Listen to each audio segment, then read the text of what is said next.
V Mestni galeriji Ljubljana predstavljamo Tomaža Furlana in 20 let njegovega ustvarjanja. Tomaž Furlan je sila zanimiv umetnik. Tisto, kar najbolj pritegne pri njegovi umetnosti, je izrazit smisel za humor, ostro oko za dogajanja v družbi. Razstava se začne z njegovim delom Osli in opis tega dela ne potrebuje veliko razlage. Je zelo večplastno možno razumevanje, od razumevanja, kako vidi to postavitev oziroma to skulpturo otrok, ali pa kako jo vidi nek mimoidoči ali nekdo, ki pač ima nek drug referenčni okvir, s katerim lahko vstopa v to delo. Namreč Tomaž ga razloži z enim samim stavkom: osli so pač osli.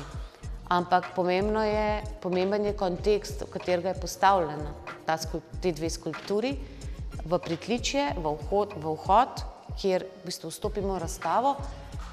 Namreč na steklu, na fronti od galerije je napisan naslov razstave Mati vseh bojev, ki je razredni boj.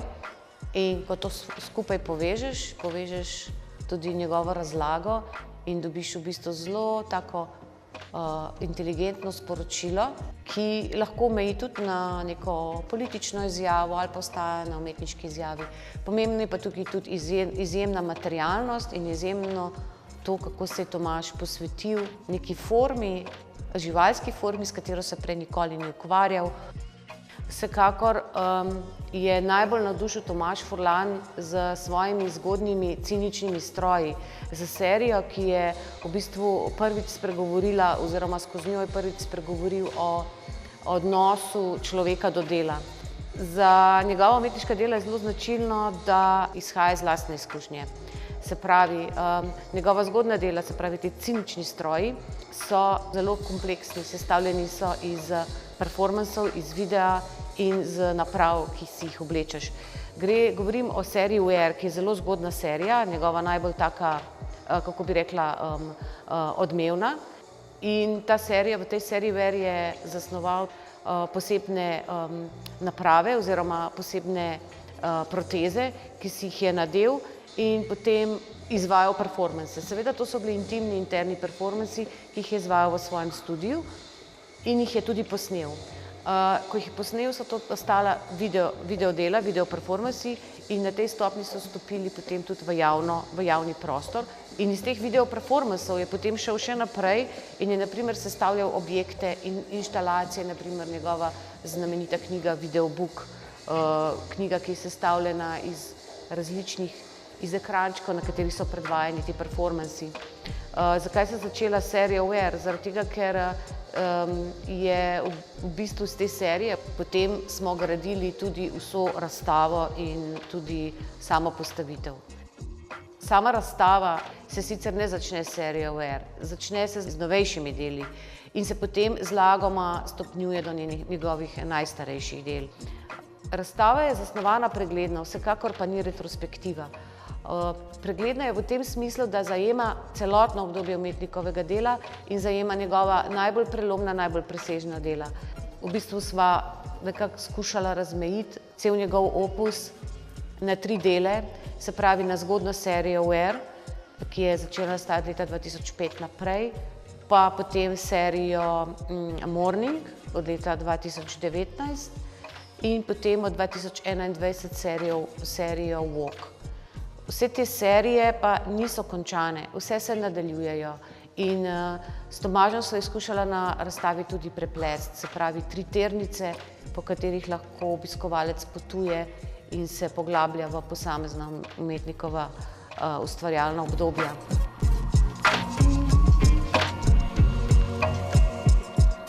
Začel se je seveda z študijom kiparstva, ki je do mene priletel po precej, jaz bi rekel, relativno neobičajni poti, precej slučajno, skozi restavratorstvo, skozi delo z dediščino, predvsem na področju kamna.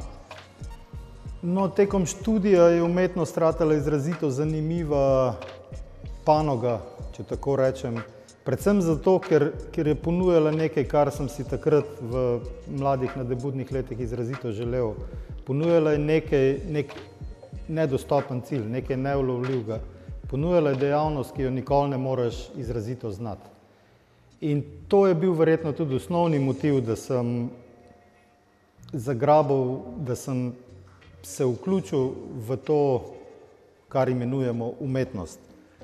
Moje delo je zmeraj nekako baziralo na pretekli izkušnji, se pravi na delu, na obrtniškem pristopu k produkciji, na moji življenjski zgodbi obrtništva, prejšnjih izobrazb iz področja kamnoseštva, gradbeništva in tako naprej, restavratorstva tudi. In to sem nekako vpeljeval v svojo produkcijo umetnosti, in sicer na način, da sem poskušal oziroma sem baziral na neki odločitvi, da tehnologija ni pomembna v kiparstvu, da je tehnologija orodje, ki producira umetniško idejo. In tako sem tudi vztrajal in zato je vedno odneslo v neko fazo recikliranja, v neko naključnost in obenem tudi v neko materialnost. V veliki meri zaradi tega, ker je vir materialnosti, vir sredstev zmeraj bil nekako naključen, pobran iz ulice, iz odpadka, iz vogala, iz kjerkoli. Nikoli se nisem zares želel identificirati z materialom, za katerim delam, čeprav je na koncu ta material izrazit identifikator, predvsem zaradi tega, ker prihaja iz podobnih virov. Od tu naprej je pa seveda ta konceptualna plat v umetnosti bila izrazito pomembna, se pravi ideja, se pravi, od kje vlečeš. Nikoli se ni zares ločilo od dejavnosti, tako kot sem v tehnološkem smislu uporabljal svoje pretekle izkušnje, sem jih tudi v idejnem smislu, se pravi delavska logika, pristop k delu, produkcijske specifike in dinamike in tako naprej. Delo je bilo izrazito pomembno izhodišče vsega umetniškega ustvarjanja in seveda tudi na nek način zelo avtopoetično gledano tudi moja osebna zgodba. Namreč kamnoseške delavnice doma, zelo zgodnega pričetka delanja, precej izkušenj na področju teh obrtniških in izvedbenih in produkcijskih tehnologij. To se je nekako združilo z leti v nekaj, kar se je začelo v resnici na koncu študija v seriji Aware. Nekako sem se poskušal tudi v širokem smislu ustvarjanja držati teh nekih izhodišč, ki sem jih tudi prej omenil, tega nedokončnega. In tako se je zelo hitro izkristaliziralo, da je iz prvega oziroma prvih 3 del serije Aware, ki so se začele v zadnjem semestru študija, serija samo naraščala. Nisem čutil potrebe po nekih tektonskih spremembah, samo vztrajal sem naprej v vzdrževanju in preizkušanju nekega osnovnega giba, nekega osnovnega materialnega in tehnološkega pristopa in ga širiti in delati spremembe znotraj tega modus operandija na idejni ravni. Zmeraj se vrtim, tudi moj recimo oseben kompleks je ta razmerje med materialnim, tehnološkim pa konceptualnim idejnim. In jaz sebe recimo tretiram za konceptualista v smislu pomembnosti te dikotomije, v smislu pomembnosti koncepta znotraj ustvarjalnega dela, ne pa v smislu dematerializacije, ne v smislu odsotnosti materialnosti. In o materialnosti ne govorim skozi delo zaradi tega, ker bi se mi zdela materialnost izrazito pomembna. Kar se mene tiče, je umetniško delo lahko tudi popolnoma materialno ali pa popolnoma materialno. Za mene je to pač način govora, abeceda, način izražanja, ki je posledica seveda nekih notranjih potreb oziroma kapacitet, ki jih na ta način lansiram v pojasnjevanje nekega koncepta, ki ga želim pojasniti.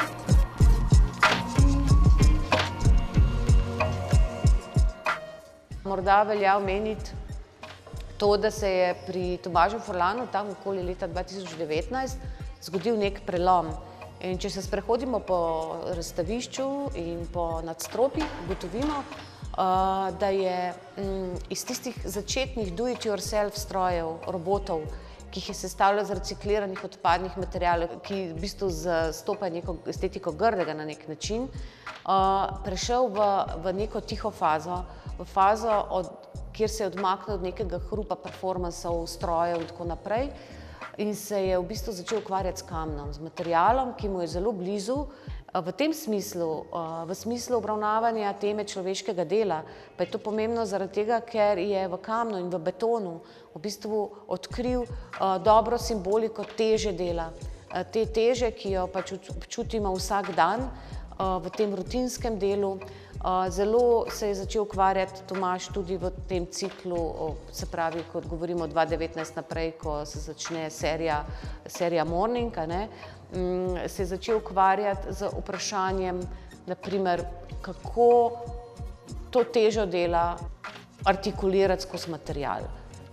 V tej celoti je razprl eno zanimivo temo, kjer je pojem fizičnega dela pa pojem delavca prenesel tudi na vlogo in pomen umetnika v sodobni družbi in je v bistvu začel obravnavati tudi težo dela umetnika samega. Hkrati pa je Tomaž Furlan tudi v tej seriji se začel ukvarjati z zanimivimi nesmiselnimi deli, ki jih je v bistvu začel že v svoji starejši seriji Where, ampak jo je tukaj razdelal. Tukaj je prodrl tudi v območje birokracije, administracije, tega aparata javnega, ki v bistvu državnega aparata, kjer nastajajo novi oddelki, v katerih ne vemo v bistvu, kdo kaj dela. In to je ravno to delo, ki se ukvarja s prihodnostjo, priročnik za izdelavo vesoljskega plovila. Potem je pa še njegova serija Walk. Ta serija Walk se ukvarja v bistvu še bolj z statusom in s položajem umetnika. V bistvu tukaj tudi sopostavi njegovo delo, njegovo talno konstrukcijo.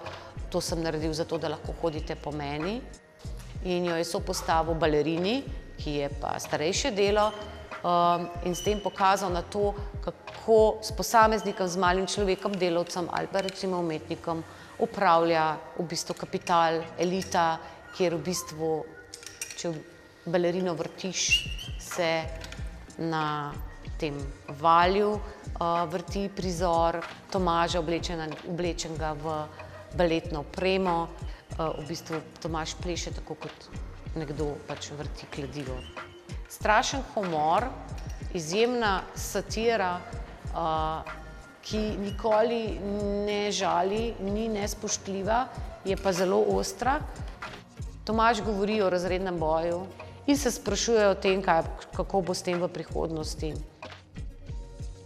Skozi proces iskanja ideje in skozi proces prečiščevanja ideje pridemo tudi do teh humornih momentov, za katere moram povedati, da so precej naključni, ampak te humorni momenti pridejo skozi neko pluralizacijo samega sebe, skozi iskanje te točke kolektivne enakosti, točke, ki jo jaz in moja osebna izkušnja deli z osebnimi izkušnjami vseh ostalih. Tako kot velik ljubitelj, recimo Buster Keatona, Charlie Chaplina in obenem tudi znanstveno-fantastičnih filmov, se ves čas nekako opiram, kje je ta točka prihodnosti, kaj nas čaka v zelo kolektivnem, ne v tako zelo osebnem smislu. In to pogosto v idejni plati pol privede do nekih humornih pozicij, dinamik, ki se nam konstantno dogajajo oziroma jih opazimo ali pa ne znotraj naše eksistencialne dejavnosti, predvsem znotraj naše dejavnosti, ki jo imenujemo delo.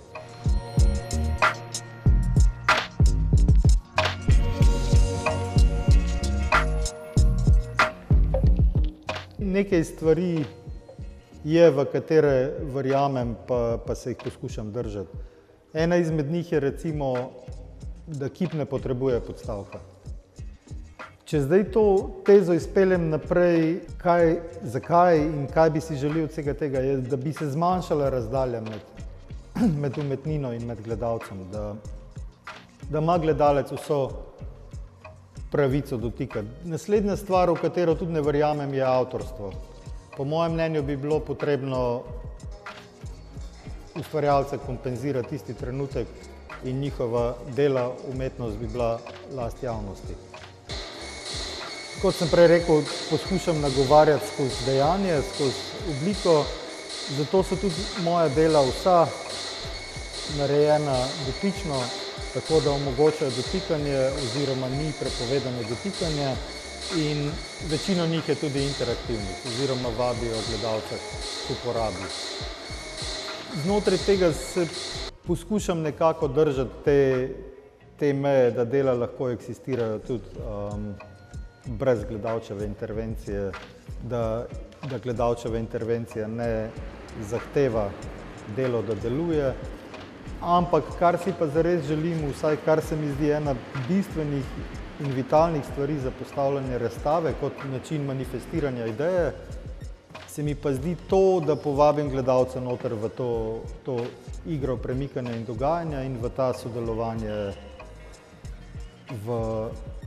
v umetnosti, sodelovanje v delu, kjer ni distance med samim delom in gledalcem kot pasivnim, čigar edina naloga je, da kontemplira videno. Recimo ena izmed večnih stvari pri razstavah je popravljanje. Celo razstavo je treba popravljati, pogosto mi pri tem pomagajo tudi gledalci sami, oziroma popolnoma dovoljeno je, da poskusijo. Stvari se premikajo po prostorih, ljudje preizkušajo. Pogosto sem tarča kritik, da stvari niso zadosti dobro narejene, kar vedno argumentiram z dejstvom, da nobene tehnične stvari v naši okolici niso perfektno narejene, avto moramo servisirati vsako leto in tako naprej. In tukaj želim izzvati pač nek tak zelo objektiven pogled na našo okolico, na strukturo, ki jo družba današnji uporablja za to, da se nekako drži skupaj v neki optimalni, človeku primerni dinamiki.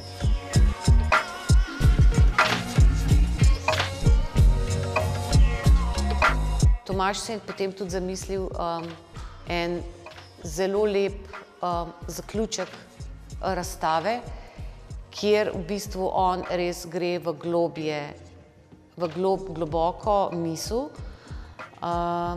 in to z minimalnimi sredstvi, s kamnom, z lesom, s črkami iz nagrobnikov, kjer v bistvu malo začutimo ta vanitas, kaj bo v prihodnosti, da bodo mogoče obstajale organizacije, ki bodo poslale ljudi v vesolje s tem njegovim plovilom in se ne boš več vrnil, v bistvu boš poročal, tvoje edino delo bo, da boš poročal, kaj vidiš in ta poročila bodo prazna.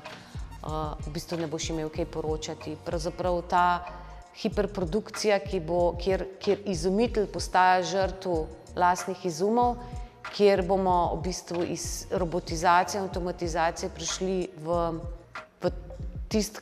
to radikalno stopnjo nesmisla in kjer bo rezultat nič in produkcija bo nič.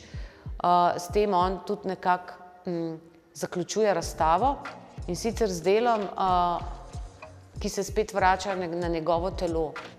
Telo je za njega zelo pomemben material, je bil osnovni material na začetku njegovega ustvarjanja in je še danes pomemben, z njim je začel graditi in danes z njim pač ustvarja svoja dela in tudi nosi breme svojega dela. In to je delo, ki ga je on naslovil, delal bom svojo umetnost, dokler bo moje telo sposobno delati. In to delo je v zadnjem prostoru in je sopostavljeno njegovemu WC-ju, straniščni školjki, ki je namenjena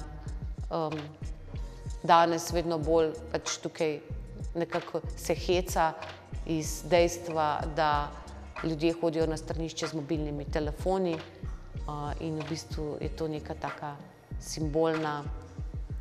simbolni zaključek cele razstave.